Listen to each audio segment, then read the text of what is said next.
Have been warning at rallies recently that this election is rigged and that Hillary Clinton is in the process of trying to steal it from you.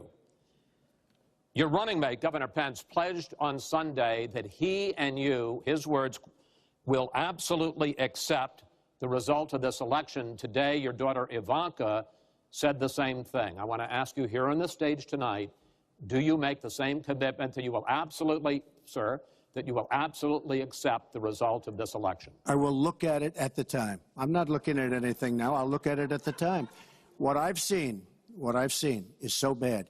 First of all, the media is so dishonest and so corrupt, and the pile-on is so amazing. The New York Times actually wrote an article about it that they don't even care. It's so dishonest, and they've poisoned the minds of the voters. But unfortunately for them, I think the voters are seeing through it. I think they're going to see through it. We'll find out on November 8th, but I think they're going to see through it. But, sir, if you look, excuse me, Chris, if you look at your voter rolls, you will see millions of people that are registered to vote. Millions. This isn't coming from me. This is coming from Pew Report and other places.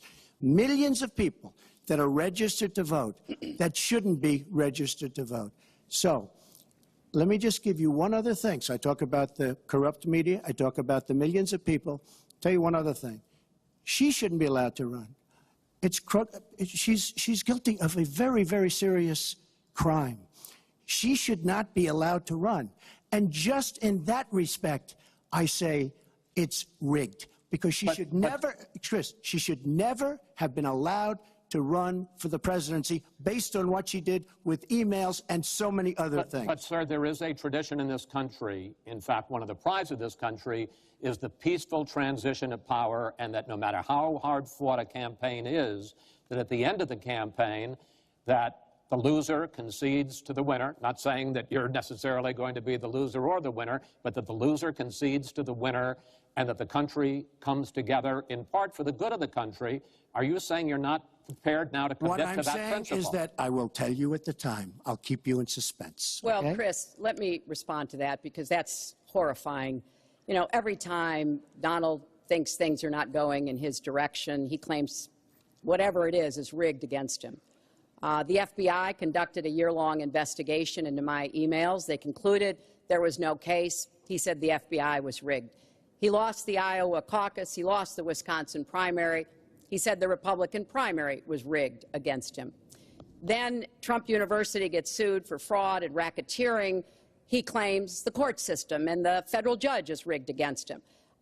There was even a time when he didn't get an Emmy for his TV program 3 years in a row, and he started tweeting that the Emmys were rigged against him. Should have gotten it. This is a mindset. This is how Donald thinks.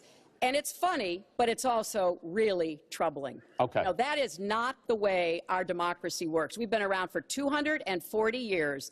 We've had free and fair elections. We've accepted the outcomes when we may not have liked them.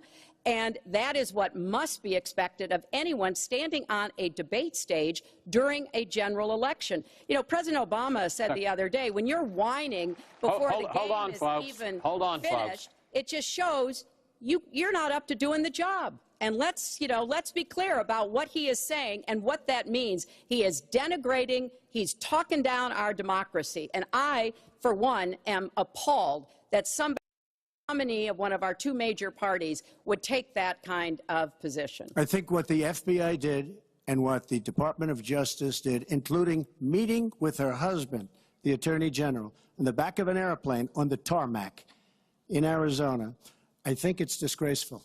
I think it's a disgrace.